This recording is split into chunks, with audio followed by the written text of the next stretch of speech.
Hello students, I will teach you about constants, which topic of MSc Physics semester first, MDSU University paper first, Classical Mechanics. Constants we tell you about in previous class that जो कंस्टेंस होता है वो limitation और restriction होता है on motion of system of particles. मतलब उस particles का जो सिस्टम होता है वो आर्बिट्रेरी मोशन नहीं कर सकता, वो किसी कंडीशन के अंतर्गत करता है। वो जो कंडीशन होती है वो कंस्टेंट्स होता है।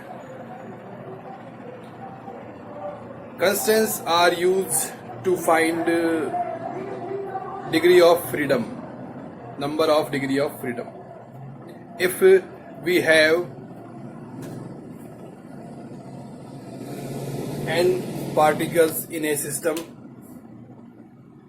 and constants force are key and particles move in system freely in 3 dimension,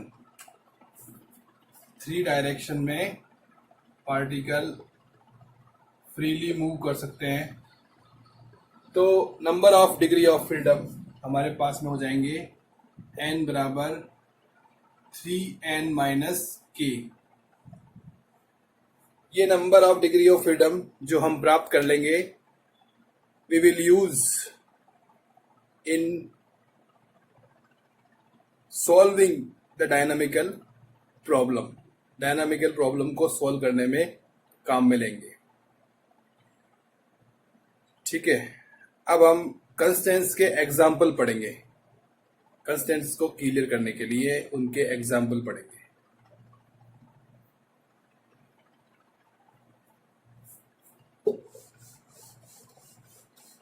first example is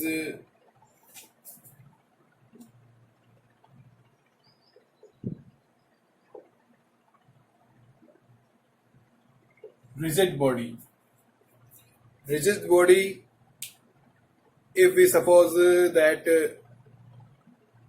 a system of 2 massive particle or 2 heavy particle which has mass m1 and m2, which has position vector r1 and r2 with respect to origin. Position vector r1 and r2, massive mass m1 and m2 इस प्रकार से है। ये m1, ये m2, ये position vector,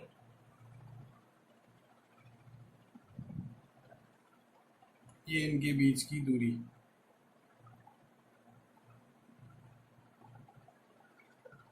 R12 2 से 1 की ओर, मतलब R1 minus R2।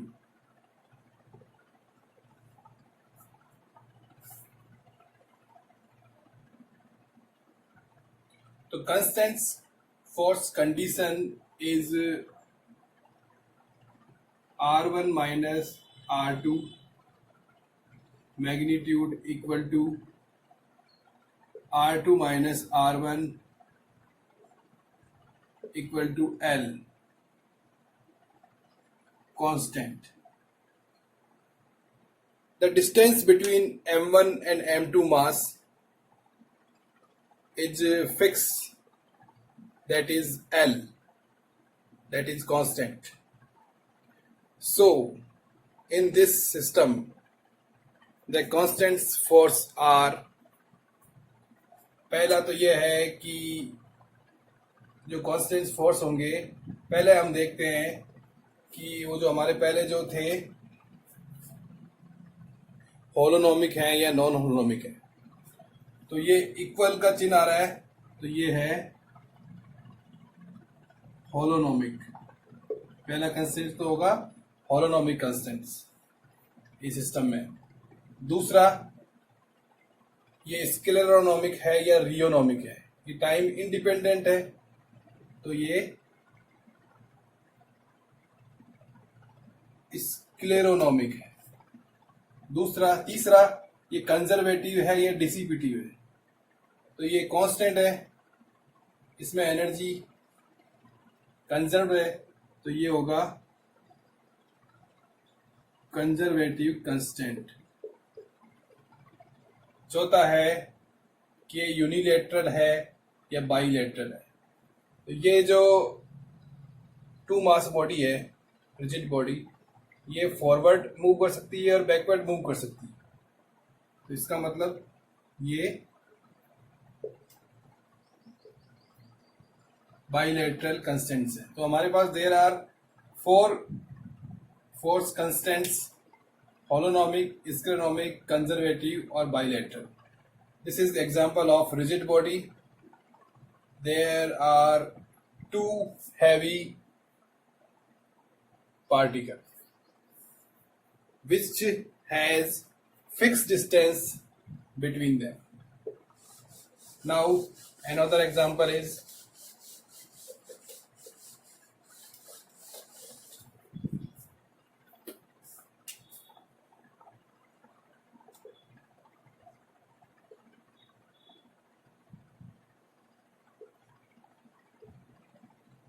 deformable body या destroy body. There are distance between two masses m1 and m2 will be changed. So constant force condition is r1 minus r2 magnitude equal to r2 minus r1 equal to L, और ये होगा, ये जो L होगा ये constant नहीं होगा यार, ये function of time. So for this system constant force are equal है, तो होलोनॉमिक। टाइम डिपेंडेंट है,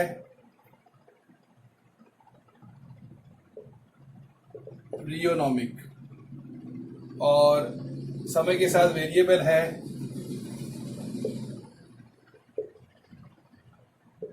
डिसिपेटिव, एंड बाइलेटरल, क्योंकि ये आगे पीछे मूव कर सकता है सिस्टम। तो ये 4 कंस्टेंट्स यहाँ होंगे, constants force: holonomic, rheonomic, dissipative and bilateral. ये second example of constant force. And third example is simple pendulum.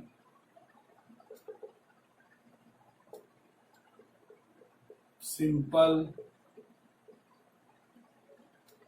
pendulum with fixed length। मतलब इस तरह से एक दीवार में किसी ओ पॉइंट ओरिजिन से कोई पेंडुलम लटका है, मास m,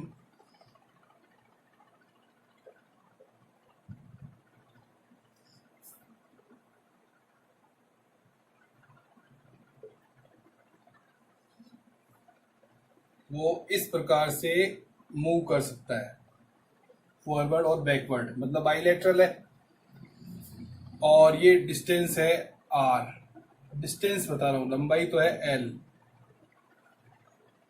r equal to l, ये है कांस्टेंट। और यहाँ पे काइनेटिक एनर्जी 0 है, पोटेंशियल एनर्जी मैक्सिमम है, यहाँ पे काइनेटिक एनर्जी मैक्सिमम है, पोटेंशियल एनर्जी मिनिमम है। यहाँ पे पोटेंशियल एनर्जी मिनिमम है, पोटेंशियल एनर्जी मैक्सिमम है और काइनेटिक एनर्जी 0 है। ये सिचुएशन होती है, हम जानते हैं मास m का कोई बॉब है, उसको ओरिजिन से सस्पेंड किया गया है और वो इस प्रकार से ऑसिलेट करता है।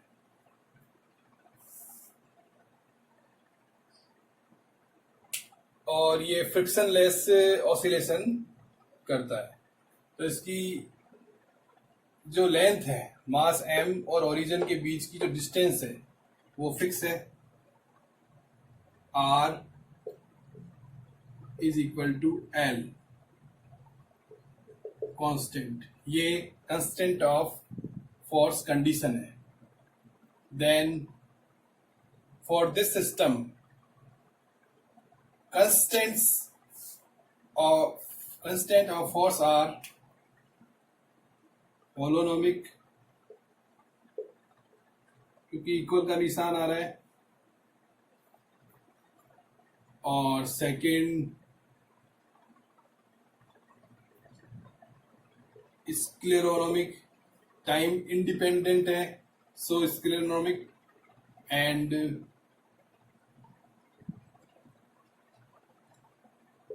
कंजर्वेटिव, क्योंकि कांस्टेंट है तो एनर्जी संरक्षित है, कंजर्व है एनर्जी। देख लो, एक 0 हो रही है, एक मैक्सिमम हो रही है, एक घट रही है, एक बढ़ रही। फोर्थ है बाइलेटरल सिस्टम, मास फॉरवर्ड और बैकवर्ड मोशन कर सकता है, 2 डायरेक्शन में मोशन कर सकता है। तो ये 4 कांस्टेंट्स ऑफ फोर्स यहाँ होंगे। ये थर्ड एग्जांपल है for constants. And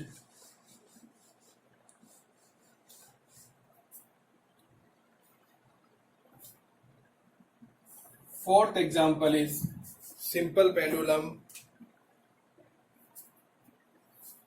with variable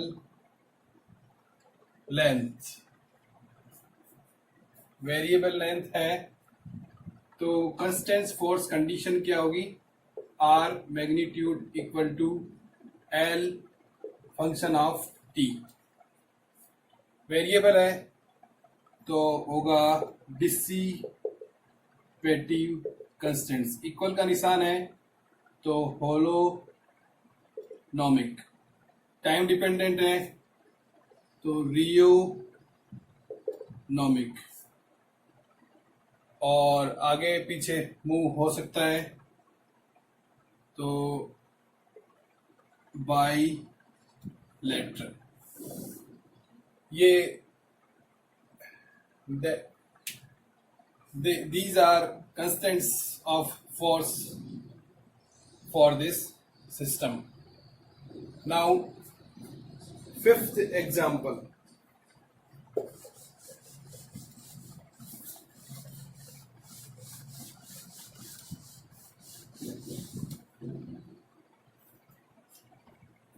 Fifth example is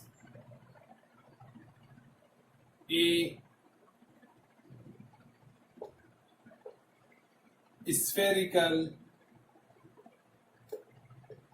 container with radius of r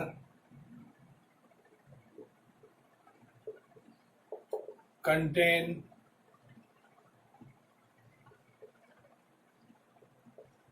gas molecule.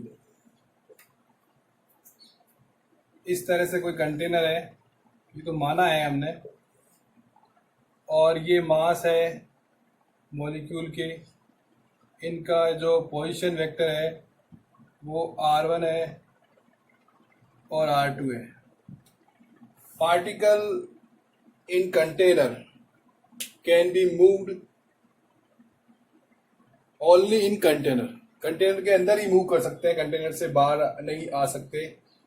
तो जो उनकी जो डिस्प्लेसमेंट का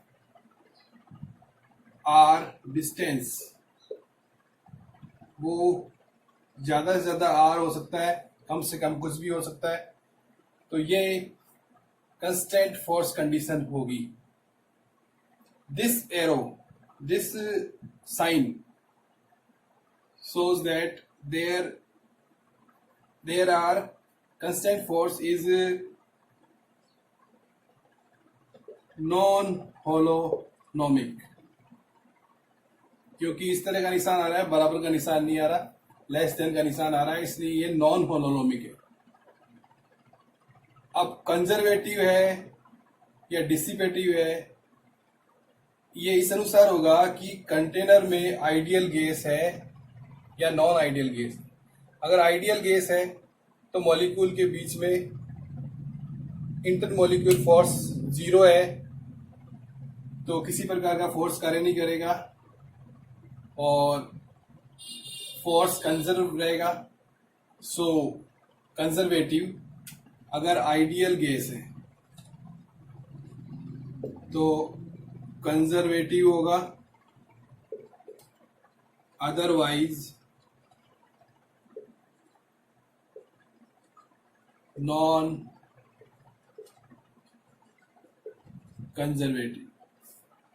और मॉलिक्यूल तो आराम से मोशन कर सकते हैं फॉरवर्ड बैकवर्ड, तो बाइलेटरल। एंड अब रह गया स्क्लेरोनोमिक और रियोनोमिक। तो टाइम इंडिपेंडेंट है तो scleronomic constants is here. So these are constants of force। Non holonomic, अगर आइडियल गैस है तो कंजर्वेटिव, अन्यथा non conservative, bilateral, scleronomic. For the spherical container with radius of r contain gas molecule. मेरे हिसाब से आपके ये एग्जांपल स्पष्ट हो गया होगा। अब अगला एग्जांपल है, 6th example, the motion of rolling disc without sliding. Surface is frictionless.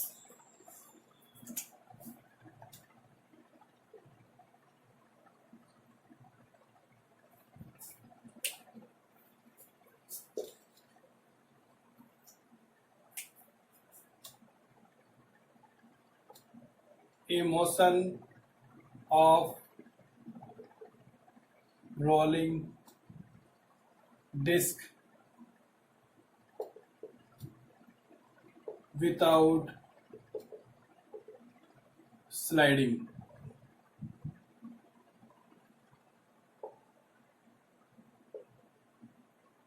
Frictionless surface पर।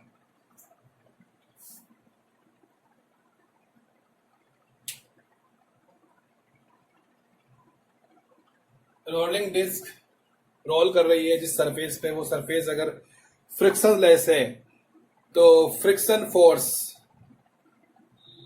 Are not doing any work, किसी प्रकार का कोई कार्य नहीं करते हैं।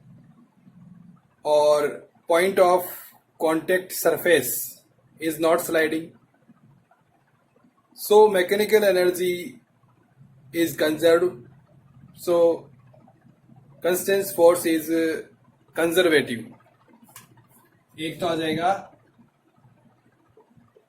कंजर्वेटिव। इस तरह से डिस्क है, यू घूम रही है ओमेगा, ये कांटेक्ट फोर्स है, ये रिएक्शन फोर्स है, ये इसकी रेडियस है ए,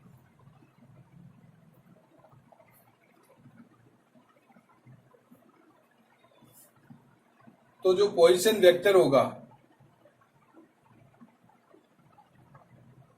पोजीशन वेक्टर होगा आउटवर्ड टू कॉन्टेक्ट प्लेन, इस संपर्क सतह से बाहर की ओर होगा, उसका मान होगा r इक्वल टू -a n।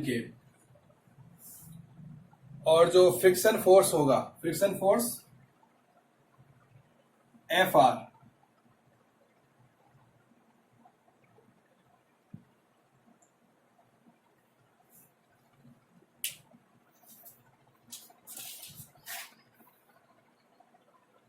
फ्रिक्शन फोर्स या ये होगा रिएक्शन फोर्स। तो रिएक्शन फोर्स होगा वो mg,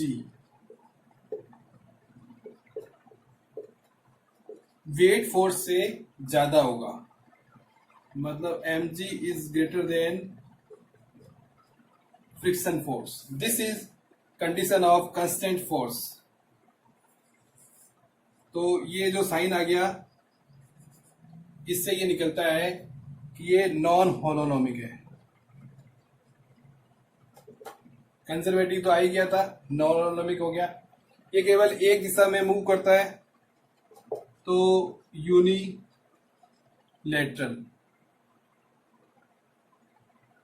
और this constants are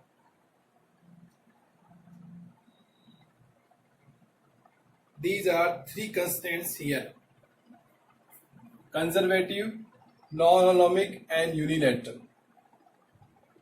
for this system। तो हमने देखा कि force of constants is related to the force which restricted the motion of system of particles। This type of force is called force of constants। पहला उदाहरण है, जब weight force कार्य करता है और एक्शन और रिएक्शन होता है between two masses, these are force constants. Second example, simple pendulum में स्ट्रिंग में जो टेंशन होता है, this is force constants. Third example है, स्फेयर की सरफेस पे कोई पार्टिकल स्लाइड कर रहा है, तो force on particle, sliding particle from sphere is called constant force. Sphere के द्वारा जो स्लिप हो रहे पार्टिकल पे, जो सरफेस की स्फेयर की सतह पर जो पार्टिकल स्लिप हो रहा है, उस पर जो फोर्स लगेगा स्फेयर के द्वारा, वो कंस्टेंट ऑफ फोर्स होगा। तो हमने ये एग्जांपल देखे कंस्टेंट ऑफ फोर्स के, आपके क्लियर हुआ होगा कि कंस्टेंट ऑफ फोर्स किस प्रकार से काम करता है। ये एक बाध्यता है, रेस्ट्रिक्शन है, लिमिटेशन है। ये लिमिट करता है motion of system of particles, system के मोशन को निर्धारित करता है, बाध्य करता है। अगर आपको ये वीडियो पसंद आया हो तो आप इसको सब्सक्राइब कीजिए। आप सब्सक्राइब नहीं करते हैं, लाइक कीजिए और सब्सक्राइब कीजिए प्लीज। थैंक्स।